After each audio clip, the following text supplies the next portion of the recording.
Okay, hello Nigerians. Well, due to all the protests that we've been seeing lately in recent days, many of us have been quiet, and it's not like there's so much we can do to change things. But the sooner everybody gets involved in one way or the other, the better it will be for the nation, and faster we can move forward. Now, we understand that the youths have their point, and they have a way they want to get that point across to the government. So the government also has so many difficulties in arranging all these things. It's not something that is, that's overnight. You can expect to get certain results in 24 hours. But however, there's very little steps being taken by the government to show the youths that they're actually doing what the youths want them to do. And that's why I feel there are certain advices that people should give people in government. One thing I always say is this, that it's difficult for people in government to do certain things when they are already in government. Like, if they don't plan those things before getting into government, it becomes difficult to now do those things when you are in office. So most of the things you have to have them in blueprints before you get sworn in. Otherwise, once you get sworn in, a lot of things happen. A lot of people surround you, a lot of sycophants, a lot of funny people. You just get confused, and you now find out that you don't have the time to take out 2 months in reviewing documents that will allow you to make the change you want. So, for aspiring leaders, I'm telling you, if you want to do something, like you want to be a governor, or you want to be a president, or you want to be a senator, start generating a template of what you want to achieve. And then when you get there, you may possibly be able to achieve it. So yeah, back to the protest. We have 3 things that Nigerians are leaning towards now, especially the youth. There's police brutality and policing of the nation. There's Buhari also, like Buhari resigned, so many funny things about Buhari. And then some people are talking about reform and the structure of the nation. So these 3 things, I'll try and discuss it in such a way that we can actually move forward.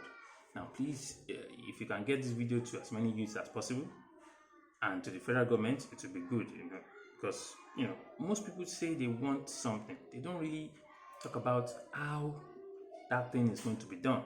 And I understand, I don't expect an 18-year-old or a 21-year-old or 25-year-old even to know so much about government and how it works. You get. So, on that side, it is very wonderful that they are speaking out, they're demanding for what they want. But at the same time, they need to understand that some of these things take time. They're not overnight. So, now let's talk about these things. Now, let me start with Buhari first, because I've been seeing people saying Buhari should go, Buhari should resign. I'll be blunt. Buhari was saying Jonathan should resign in 2011. But we knew Jonathan wasn't going to resign. Just the way many people are asking Buhari to resign now, no, Buhari will not resign. Let's stop wasting time. Buhari is not going to resign. You get. Buhari has won an election, no matter whatever he said, but he has won an election, he has been sworn in, he has his time to be in office. And what makes it more complicated is that Nigeria is a country that operates on, this sort of arrangement. This region takes presidency now, that region takes, it's a gentleman understanding. So that understanding is not going to make Buhari resign, because the North feels this is their own time. Obasanjo had his own 8 years for the West. Jonathan had his own 8 years.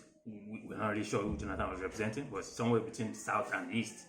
So they feel this is their own time. Now, unfortunately, they may not be managing it well, the way it ought to be, but Buhari is not just going to resign because you're asking him to resign. And the people that can sack Buhari is the National Assembly. Are they willing to do that? You can't just say, okay, because you have 100,000 people protesting, so Buhari should resign. It's not very practical and simple. So let's just dead the idea. That Buhari is going to resign. Now, doesn't mean that if Buhari stays, he can't reform the police. doesn't mean it can't reform the country. Doesn't mean, yeah, you may you may not agree with his abilities, which personally I don't really agree with his abilities to do all these things, but there are people surrounding him that can do these things. So what is the way forward? How do we get those people to know what to do and to do all these things? Nobody's born like, I don't know, you may be born a genius in mathematics, a genius in physics. When it comes to managing people, you need to learn a lot of things. It's not overnight. So let's just clear our barrier out of the issue. So now talking about the police now. When I say police, I'm also referring to SARS because they are the same. If you talk about the number of people that have been killed by police and SARS, it just goes into each other. Now, this is going to shock you. You get, and don't take it the wrong way. Police issue in Nigeria is not Buhari's fault. I'm going to say it again. Police issue in Nigeria is not Buhari's fault. Police issue in Nigeria is a Nigerian fault. You get, the guy that was killing people in Azuku, I think in Anambra State, he made somebody swim in water looking for his son. I think that happened in 2013. 2013, Buhari was not president. So it's a Nigerian problem. And that man is not, Buhari is not from Katsina. It's from, I think Ebonyi State. It's a Nigerian problem. And Nigerians need to solve it. So let's not, I'm not saying Buhari is performing. I know he's not performing, I'm very disappointed. But if we cloud our judgments, we won't really get the results that we want. Our judgments needs to be straightforward. This is what, it's a problem. A lot of issues stories people were saying about SARS happened in 2012, 2013. Buhari was not president. So we have a policing problem that we need to reform. You get? So that's the police aspect. I'll talk about police aspect later. And then there is the reform and restructuring aspect, which is also connected to the police. If you want to have decent policing, you need to at some point reform the structure of governance. It is difficult for you to say the governor is the chief security officer in the state and you pay him 700 million naira monthly, but the governor cannot sack the police commissioner. I don't even think the governor can sack anybody in the police force in his state. Ridiculous. You pay him 700 million naira for security, but he can't even influence the people that do the security. Ridiculous. Now, we've known these issues for a long time. I personally didn't expect this to come this fast. I thought it was going to take a while, but fortunately that's come to it now. So let us discuss practical terms, practical ways of doing these things. So let's talk about police. Police needs immediate reform because the police is in a complete total decay. Now, I'm not trying to spite anybody up there in the police. I don't believe it's any of their fault. You get, this thing has been there for so long. So everybody is almost a victim. It's because you've seen the police barracks, you saw how they look. You now wonder, how can you entrust policing to people that live in those kind of scenarios? How would they, it's complicated. So now, police reform. Number one, there's no way you can reform police without reforming the judiciary. Most people don't usually go there. Our youth are just saying we want police reform. We want this. The judiciary and the police go together. Meaning, if police arrest certain, criminals, they have to take them to court, and then they present their evidence. If the judge is wayward or the judge is corrupt and releases these criminals, which has happened a lot, then you have a problem. Imagine being a policeman, you have your team, you attack some armed robbers, and then during the course, a police officer was killed, or two. Then you arrest these armed robbers, maybe you kill a few of them, you arrest the others, you take them to court. And then after a month, you see these same armed robbers driving cars free. You almost go mad. Now, how do you expect a mad person to do proper policing work? It's not possible. So the judiciary has to be reformed. Now, before coming up with this video, I've been talking about judiciary reform. I never really thought about it. What would it take to reform the judiciary? So I sat down to think about it. What do we need to do to have a functioning judiciary with integrity? These are things I came up with because I had to jot them down. I found it wasn't so straightforward. I think I put the note somewhere. But yeah, at least I remember most of the parts because I just now. Now, integrity is crucial in judiciary. You get? We know that. But, because of how we operate, we find it difficult to get people of integrity there. So what do we do about it? The judiciary should have a system in such a way that anybody that becomes a judge or justice, I expect us to accommodate them in special quarters. Why am I saying this? Most judges stay, as judges for a long time. I don't think judges retire at 60 or 65. They stay purely till they are quite old. So we should have special quarters for them. It wouldn't cost us anything to treat our judges like kings. They decide the integrity of the court. Doesn't make sense for us to just be for me to just have a judge living next door to me. Senseless. So judges should have quarters. Once you become a judge and you are deciding the life of people, both criminals or whatever, you need to be in special quarters, probably have police security. So it's crucial for judges. Now, having judges well taken care of means judges should be willing to sacrifice a lot of things. And this, when we talk about the structure of the nation, we'll get back to this. Because, I think police reform is going to come before total restructure. So judges should be willing to sacrifice everything for the country. Like if you want to become a judge, all your bank accounts, all your financial holdings, everything, your children, everything should be transparent. I'm not just saying that the forms that you declare and only a few people have, it's something that should be transparent, that the people you preside over, whether you're in a district, in a state, or you're a federal judge, they have access to check all these things verified from the bank. So if anything goes wrong, they know there's a problem. It's a high level of integrity. That is what we should ask for everybody that wants to go into an elected office. But it takes time. We may start with the judges first.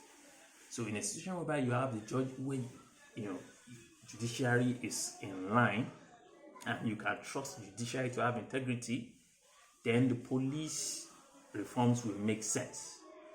I'm not saying that you need to do the judiciary before doing the police. They'll go together. But when you want to get results, both of them need to be active. Nigeria is a place whereby when I go back and, they were telling me that, you have to pay rent for 2 years. I couldn't believe it. How can you pay rent for 2 years? It sounded strange, coming from a place whereby rent is monthly. You may have to pay 3 months and then you pay monthly.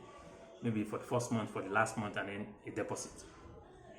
But Nigeria is a place whereby a tenant who has not paid rent for 3 years will take a landlord to court and get a court injunction, whatever it's called, for him to stay 3 months to move out.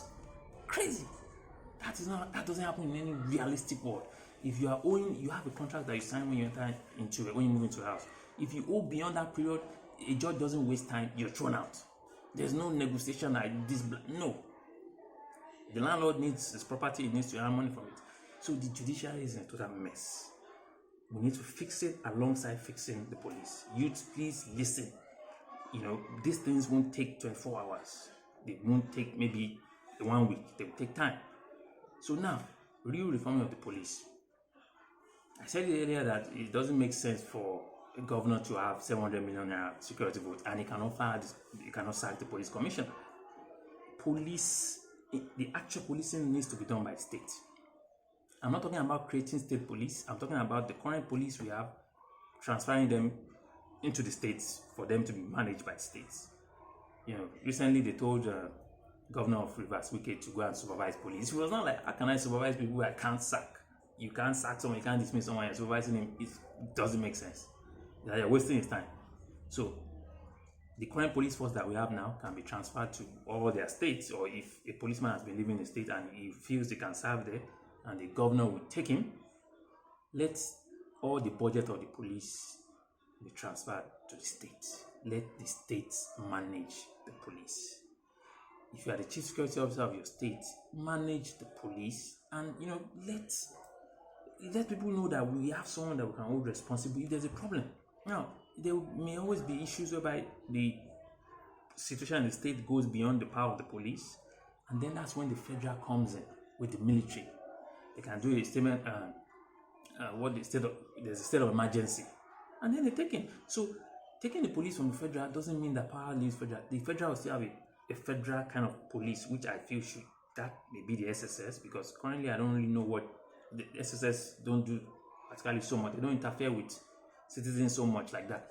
They can be the federal police.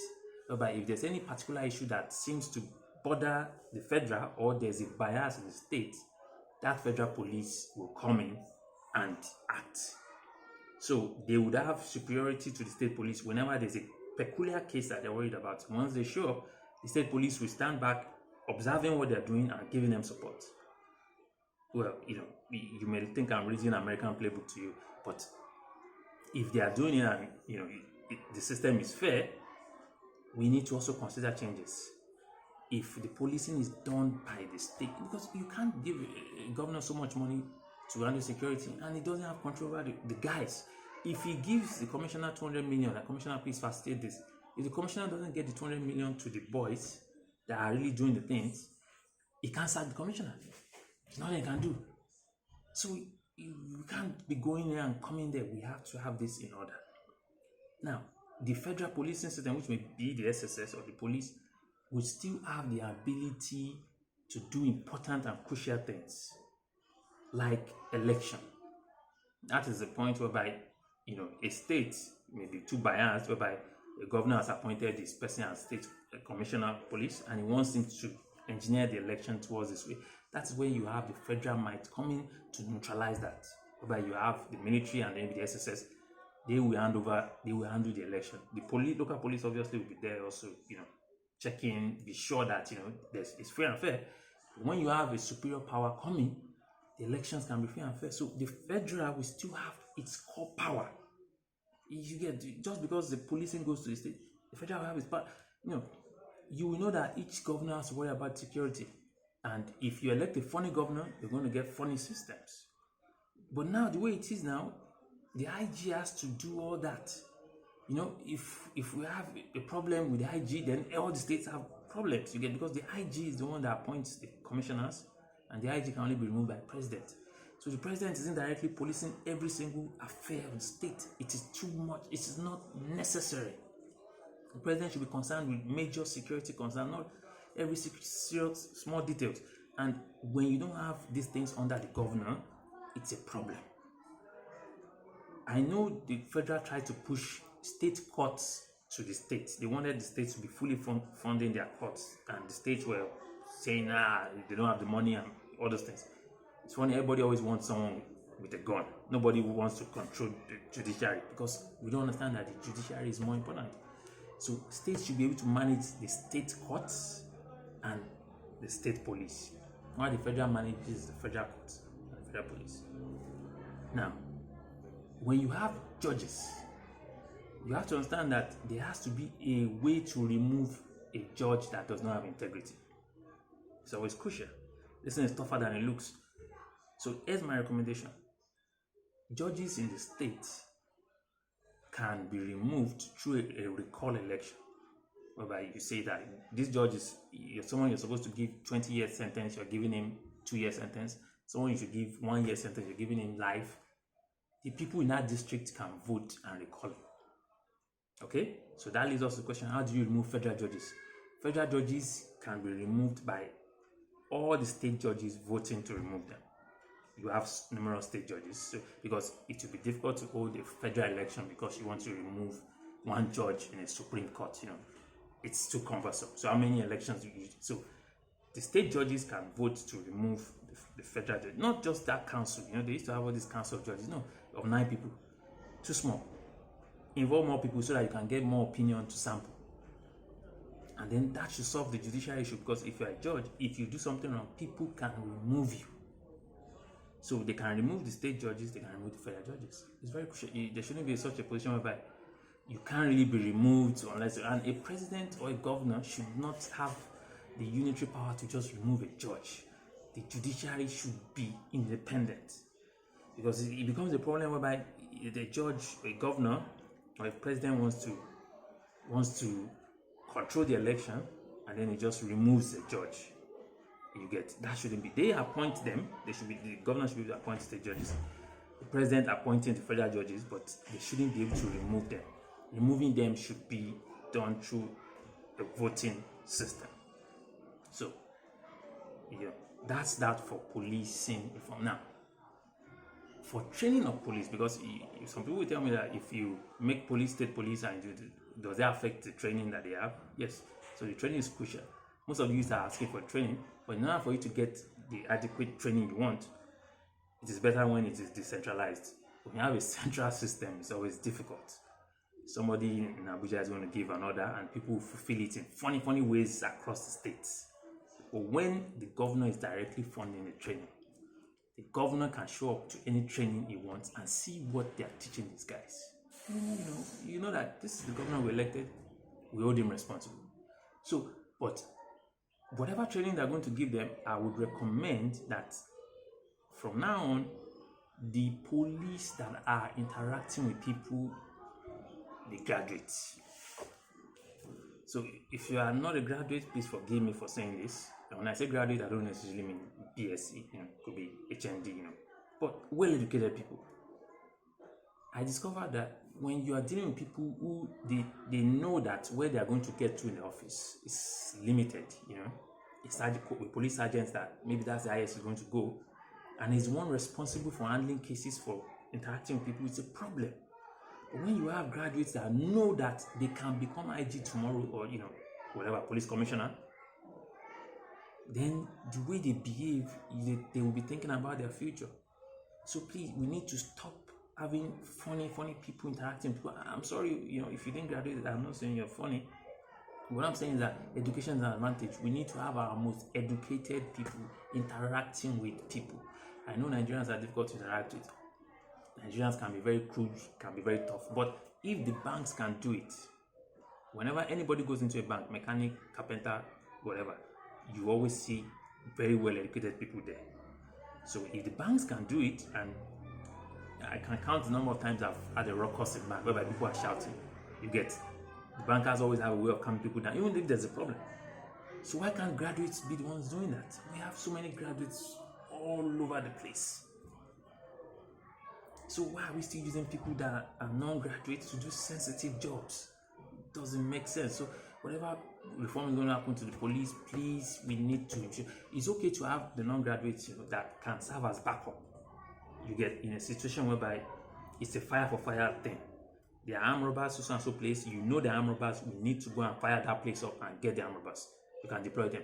But when you have people, when you have a checkpoint, when you have sensitive cases, you need to do that with graduates. If it means that we start employing only graduates in police force from now on, it will only encourage you to go to school more. So please, that is crucial. And all these points I'm highlighting here are things that can, we can move forward with this. I'm not saying I'm the youth leader speaking for them. Everybody has their own opinion, and I'm going to appeal to the youth. Please, if you're saying you don't have leaders, it's difficult. The government cannot negotiate with 50 million of you.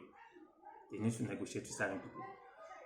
All the points I've highlighted now, if we are to set up a committee and talk about it, it's going to take a lot more talking and reading to do it. So all 40 million of you cannot be carried along. I'm just saying, so please, let's understand, these things are not overnight. We'll get these things done as long as we have unity and we are the force and we know what we want. But we need to crystallize all these things and present to the government.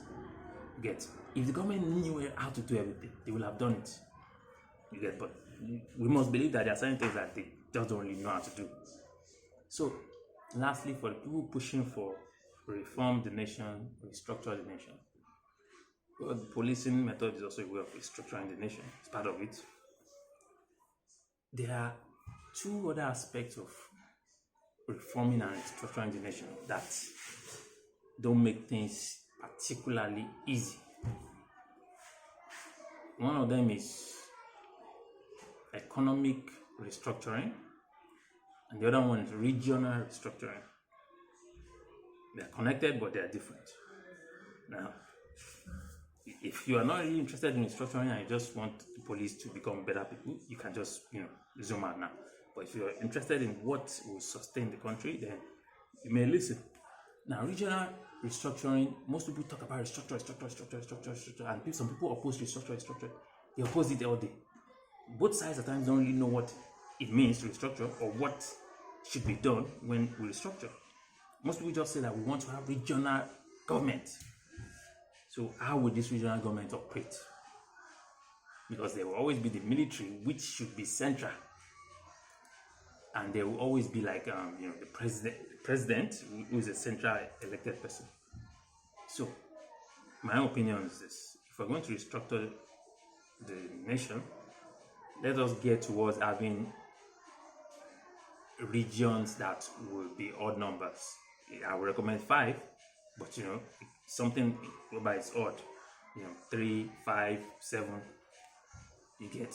And then we have system in such a way that all the regions are voting blocks, whereby it doesn't matter how many states you have in your region, whether you have 100 states or 50 states, and your representatives, when you make a decision concerning a national decision, you have 1 vote for your region. So you may be many in number, it wouldn't matter. It depends on what your region has to offer. So when you do such a thing, within that region, they will have their own constitution and they will have their own national assembly. And they can choose to govern that region the way they want, since they will have different state police who would have maybe a regional head. Not necessarily regional head, but at least the governors will always meet together to discuss their constitution. So if the Southerners feel like, okay, or the people from the West, they feel like, okay, this is how we want things to be, they can do that within their own region. And the North can also do certain things within their own region. But when you have to vote for national things are things like security, like you have a threat from another country, that's a national thing. You want to design out your national election will be, it's a national thing. You want to decide how to spend the percentage that each region is remitting to the federal, it's a national thing. So every region gets 1 vote. It doesn't matter how many states you have. So all the regions can create multiple states. I know for a fact that Kaduna State is a state that will likely break, because Southern Kaduna, Northern Kaduna issues are too much. So a region may have 5 states and they function very well. When their representatives come to vote, whatever they agree on, whether they vote 50 to 40 or 49 to 50, it's 1 vote. A region may have 100 states. When they come to vote, whether they vote 100 to 1, it still counts as 1 vote.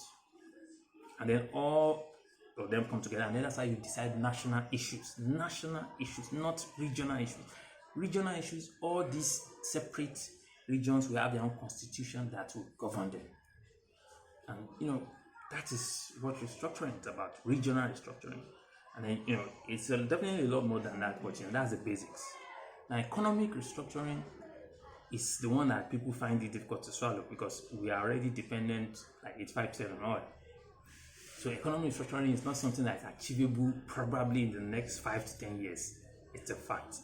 I don't think you can achieve economic restructuring in the next 5 to 10, because you have 85% of your wealth coming from oil.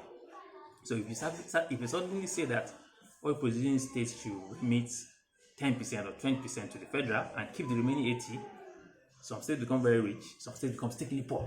Now, as long as you are in the same country and you have a stinkingly poor state and a stinkingly rich state, the stinkingly poor state they are bound to have negative effect on the stinkingly rich state. So before we say all these things out of our mouths, we need to understand what it means.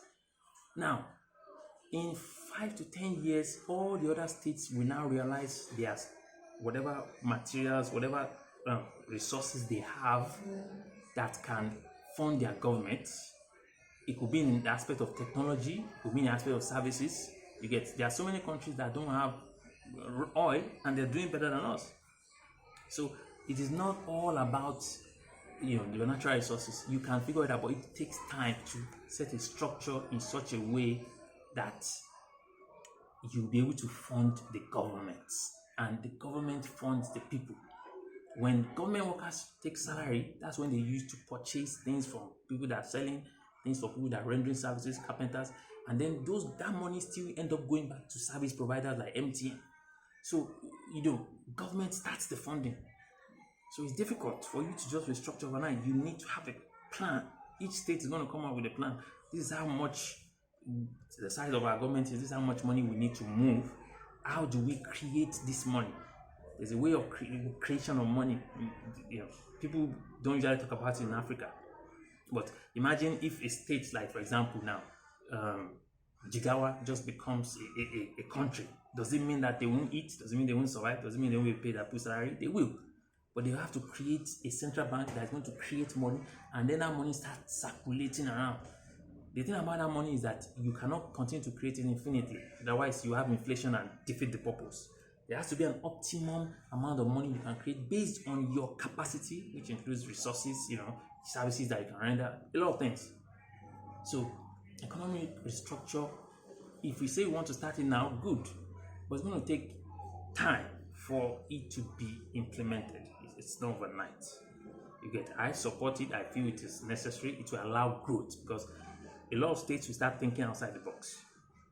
Now, that means that, now let me quickly make a reference to is Zamfara that has gold, and then Rivers was saying that why can't they mine their oil? Even if you were to have a total restructuring and with economic restructuring, certain resources that are inside your state boundary will belong to the state. But you need to understand that there is a state boundary and there are things that are offshore, which are so many miles from the state land. Those things are difficult for the state to claim.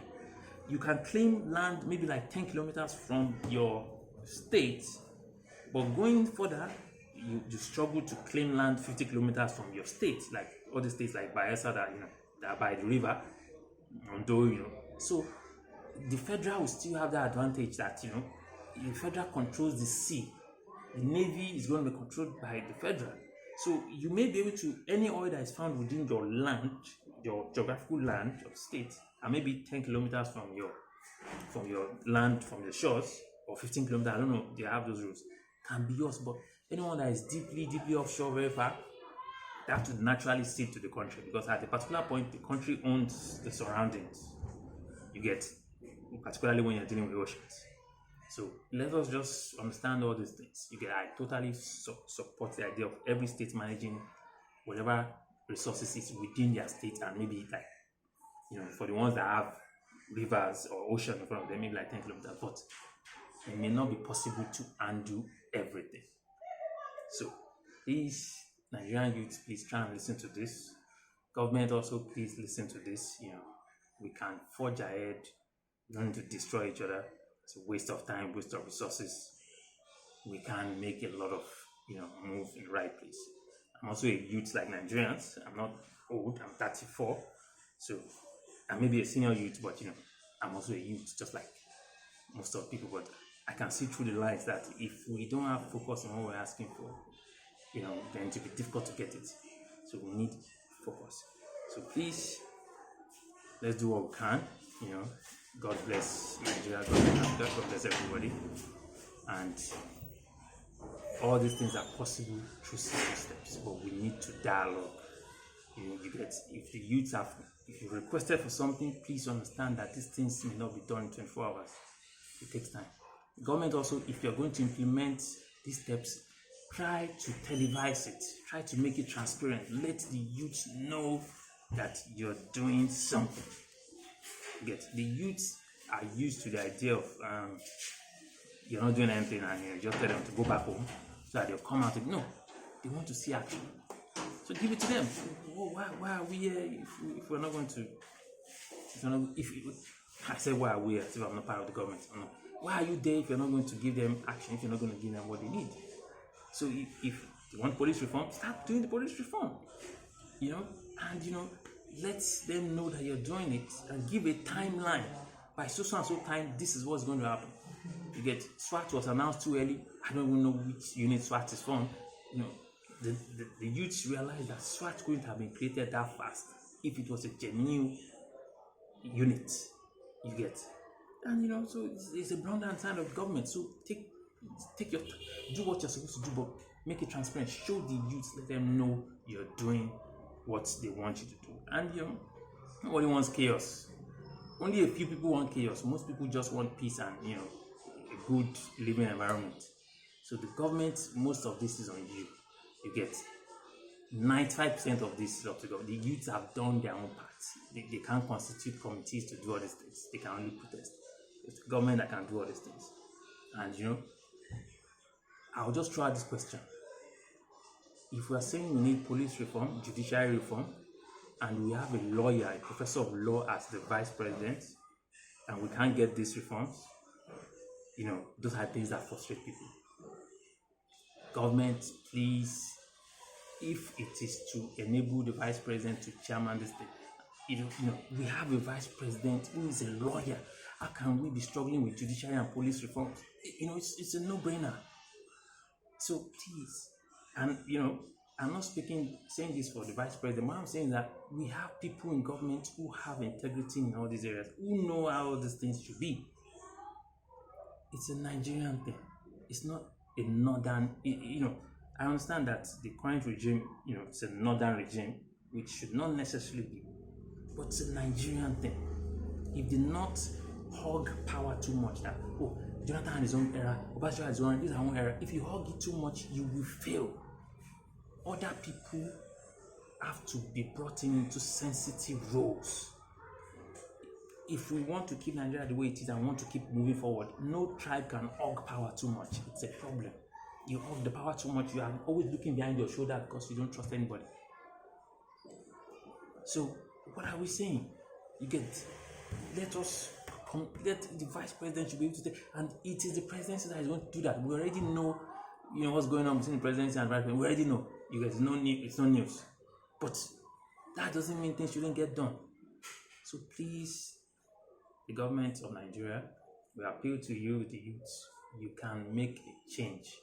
It is a blessing for this to come up in your time. In fact, I'm so surprised. I thought that this regime was just nothing good, but indirectly, this is a blessing. This is a chance for you to do all these reforms and make Nigeria great. Thank you.